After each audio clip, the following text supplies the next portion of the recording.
সরকার জুলাই অধ্যাদেশ করার সিদ্ধান্ত নিয়েছে বলে জানিয়েছেন মুক্তিযুদ্ধ বিষয়ক উপদেষ্টা ফারুক আজম।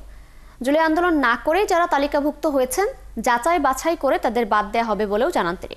বুধবার বিকেলে প্রেস ক্লাবে মুগ্ধ জুলাই সংখ্যা প্রকাশনা 2025 উপলক্ষে আয়োজিত আলোচনা সভায় তিনি এসব কথা বলেন। একই সাথে জুলাই আহতদের পুনর্বাসনের অগ্রগতির নিয়েও কথা বলেন উপদেষ্টা। এদেশের প্রশাসন, শিক্ষা সহ সব ক্ষেত্রে সংস্কার প্রয়োজন বলেও মনে করেন উপদেষ্টা ফারুক আজম। অনুষ্ঠানে অন্যান্য বক্তারা এই সময় জুলাই আন্দোলনের ইতিহাস ও প্রেক্ষাপট তুলে ধরেন। একই সঙ্গে অভ্যুত্থানকে সফল করতে সবাইকে ঐক্যবদ্ধ থাকার আহ্বান জানান তিনি। জুলাই যোদ্ধাদের জন্য একটা অধ্যাদেশ করার সরকার সিদ্ধান্ত নিয়েছে ডিসেম্বর মাসের শেষে এসে। সেই অধ্যাদেশে অধিদপ্তরটি গঠিত হবে মুক্তিযুদ্ধ মন্ত্রণালয়ে, এইরকম পরিপত্র জারি করেছে ক্যাবিনেট সচিবালয় থেকে।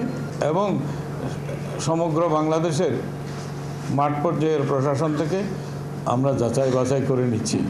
ইতিমধ্যেই সেই তালিকায় কিছু জুলাই আন্দোলনে সম্পৃক্ত না হয়েও সেই সময়ে মারা গেছে এরকম কিছু আমরা পেয়েছি, যারা জুলাই শহীদ হিসেবে তালিকাবদ্ধ হয়েছে।